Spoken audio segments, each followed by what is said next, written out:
Welcome to The Conspiracy Show. My name is Richard Sarat.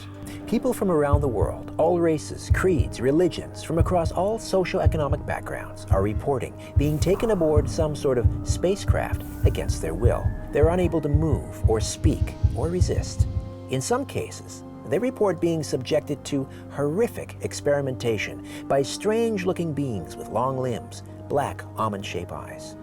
These creatures seem indifferent to their suffering of their captives.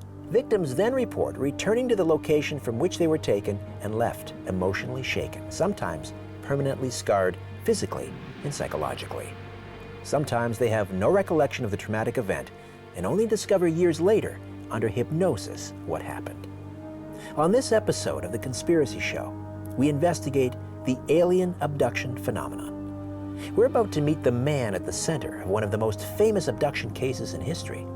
His story would be turned into a Hollywood motion picture. We'll also meet another alleged victim of abduction who claims multiple abductions when he was a child. And we'll meet an abduction researcher who has worked with thousands of alleged abductees under hypnosis. Of course, we'll also speak to a skeptic who believes the phenomenon has a perfectly rational scientific explanation. Me? Well, I just want the truth, and I'm willing to follow it wherever it may lead. It is time to redefine reality. Genetic enigma or a human alien hybrid? That's how cynical I am now about the process. Extreme technology can alter weather patterns created by the has been engineered by the Illuminati. There's no doubt. I'm here in Arizona with Travis Walton, who was at the center of what is considered to be one of the most credible alien abduction cases. He is the author of Fire in the Sky, The Walton Experience. Travis, welcome to The Conspiracy Show. Good to be with you.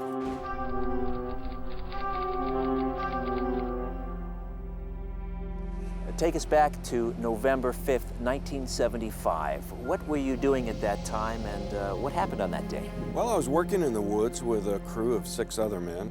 We just finished a hard day's work, and it was starting to get dark. And we loaded up our equipment and headed out. And we hadn't gone very far when we noticed a strange light coming through the trees. And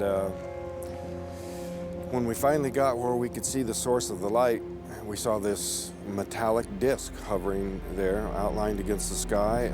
It was just unmistakable. It was less than 100 feet away. And I got out and went up to get a closer look. What compelled you, Travis, to get out of the truck and actually approach this strange light? Well, some of the other crew guys still think that it looked to them like I was in some kind of a trance, like I was being drawn towards it, but I didn't feel like I was under any outside control at all. To me, I was just curious to see it up close. It was really awesome to behold. It was glowing. The whole area was lit up with a very strange sort of a light that changed the color of everything. And the object itself was, part of it was metallic and part of it was glowing, but the whole thing was one smooth surface, like it was made out of glass or something. The closer I got, the scareder I got, and they were getting pretty anxious, and they were, yelling at me to get away from there. And when I got right up to it and was looking up at it, it suddenly got louder and started to move. And as soon as I raised up, I just felt this electric shock go through my body, like I'd been hit and didn't see it coming. And the next thing I knew, I was waking up, and at first I thought I was in a hospital, but when I finally got where I could focus my eyes, I saw that these weren't medical personnel around me, that there was these creatures standing over me. And I just flipped out. I just really became sort of crazy with fear. And I was thinking of fighting my way past them and getting out of there, but they suddenly left the room. And so I went looking for a way out. I'm here near Philadelphia, Pennsylvania with Dr. David Jacobs, alien abduction researcher. David, welcome to The Conspiracy Show. Thank you, Richard, for having me.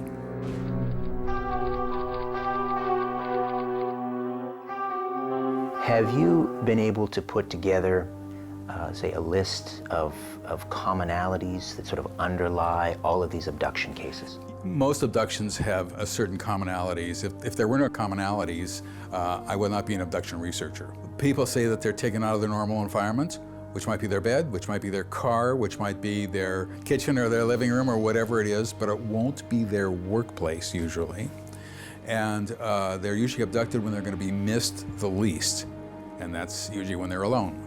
They're brought on board a UFO, either they're floated up usually into this object. They are passive, their jaws are slack, their eyes are glassy, they can't run, they can't swing and hit somebody or anything like that, they can't resist. It is somewhere between 12 and 15 million potential abductees. It's absolutely crazy. Well, in the Walton case, if it looks like a hoax, has the characteristics of a hoax, and is crying out, hoax, hoax, maybe it's a hoax.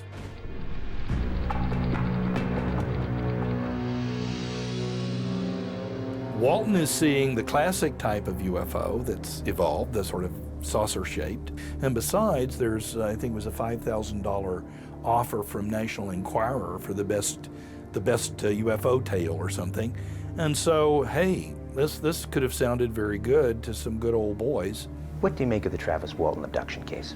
Well, I think that the Travis Walton abduction case is a very, very good case. Travis Walton is a very intelligent, very thoughtful, very well-spoken person. I like that case. In the beginning, I thought it was a hoax, but not now. So November 10th, 1975, you suddenly reappear. Take me back to that day. Well, I looked around and I found myself,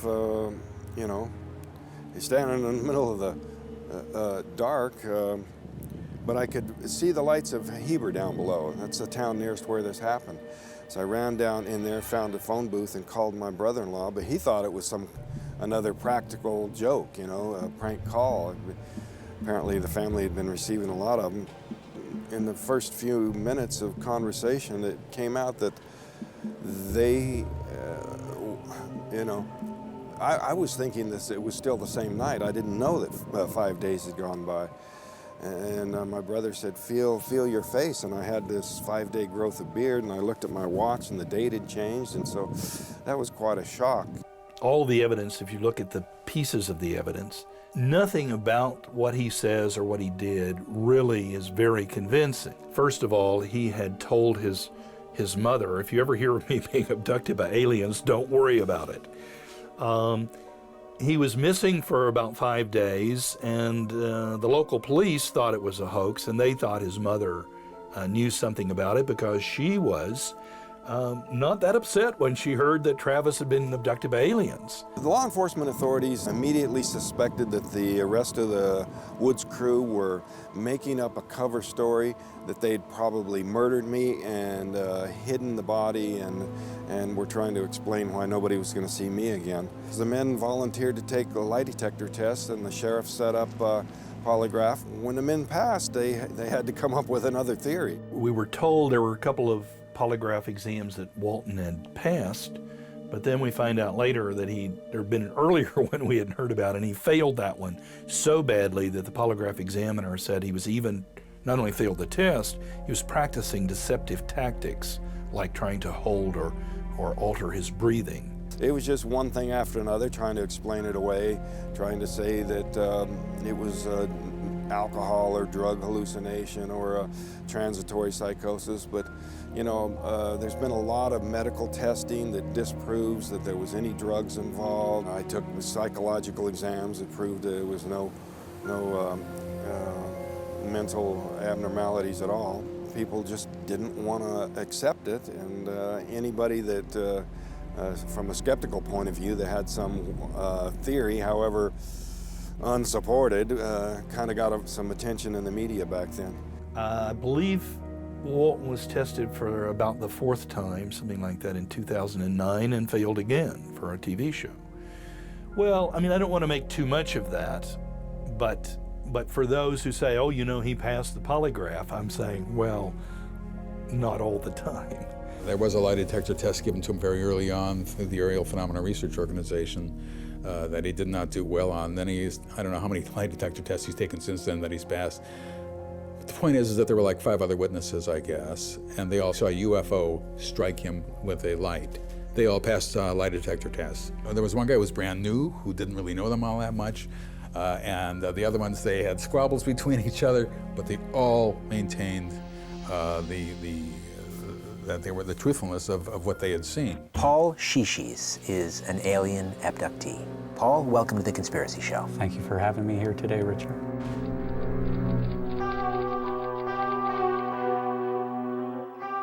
When did it all start?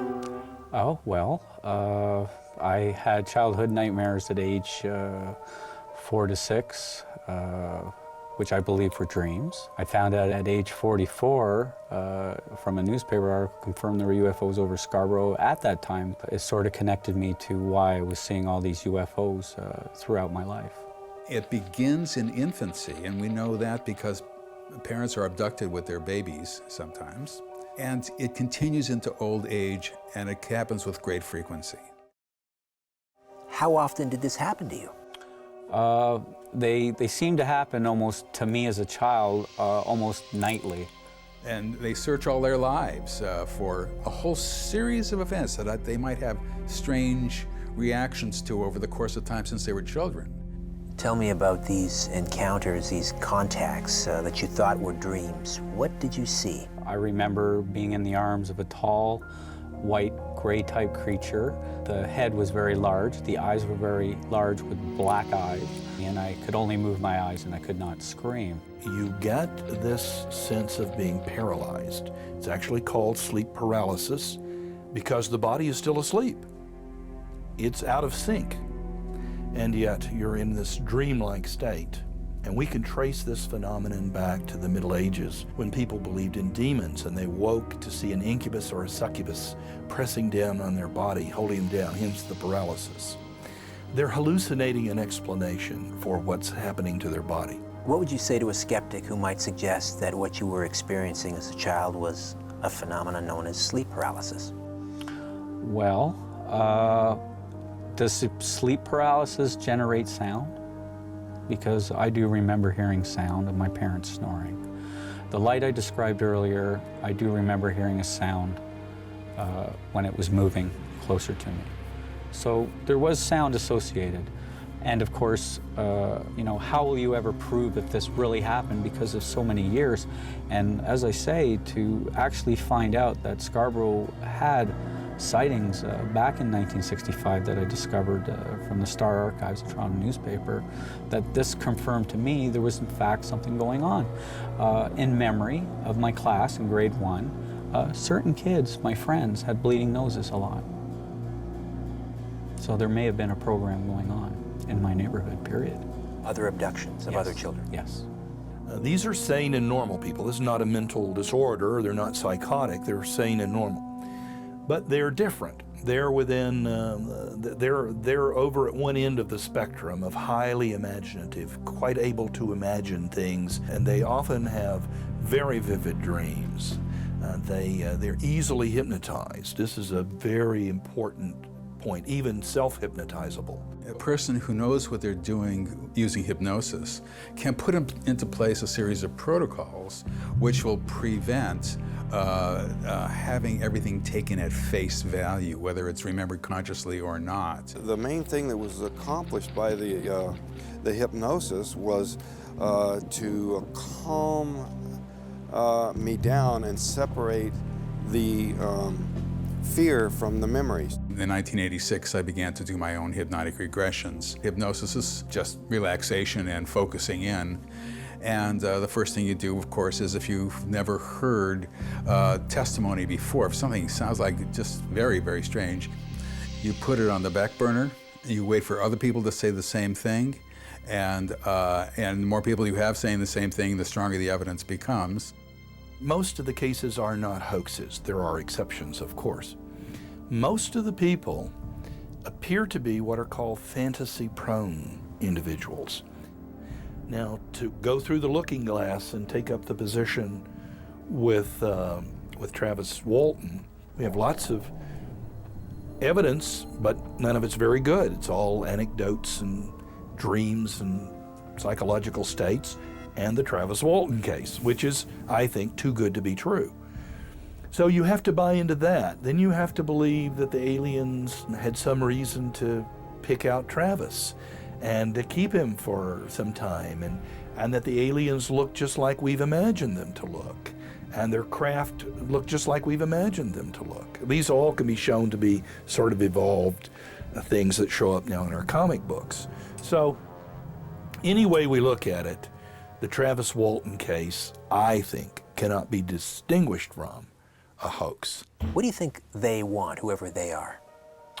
I believe they're interested in certain genetic genes that we carry. I believe that we could be, all of us, the human race right now, could be under one big hybrid program. In my analysis of today of what I've researched, this seems to might be the case of changing the species as maybe what had happened with Neanderthals. You know, I've done so many interviews about this, and it's kind of curious that in interview after interview, they leave out the fact that there was these other types of beings in there. I took them to be human rescuers at first. I hope it's positive. I hope it's wonderful. I hope they're here to cure cancer and stop war. I hope they're here to bring us into the community of planets and and I want to be an ambassador and all that sort of stuff. I hope that's true. That would be wonderful. That's not what people tell me. Years ago, I began to hear accounts that were of people being taken into rooms and looking at items on a screen.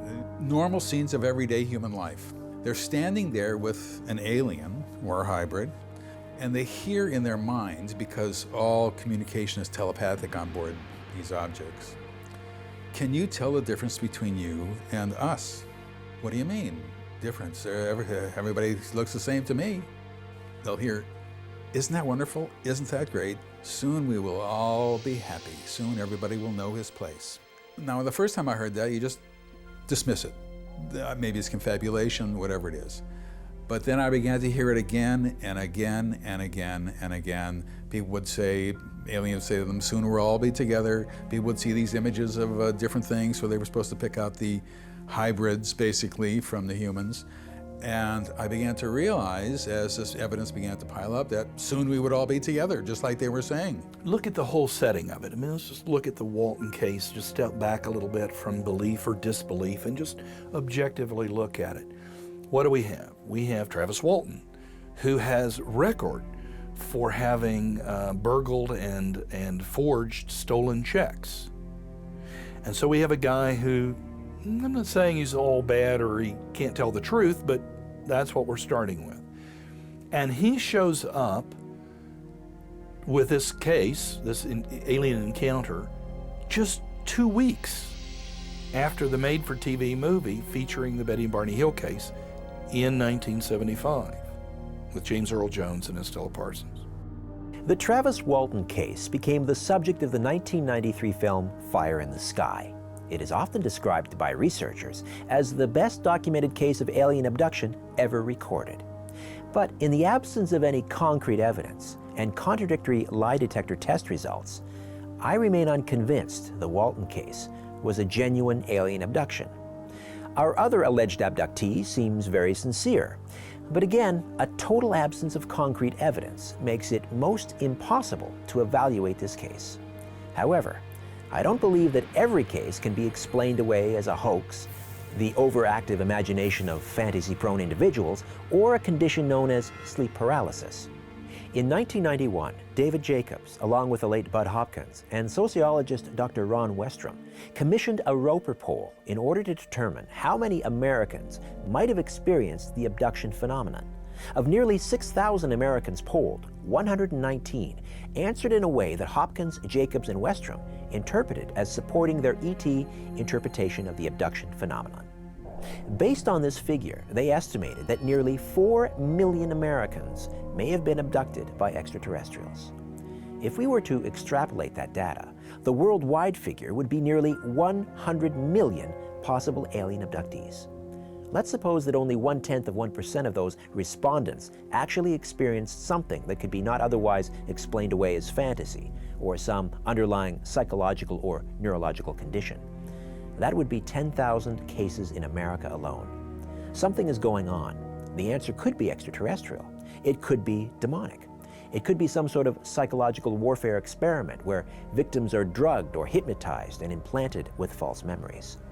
Regardless, something real is behind the alien abduction phenomenon, and I pray it doesn't happen to you. And now, I'd like to know what you think.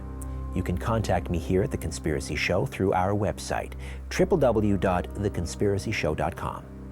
In the meantime, don't be afraid.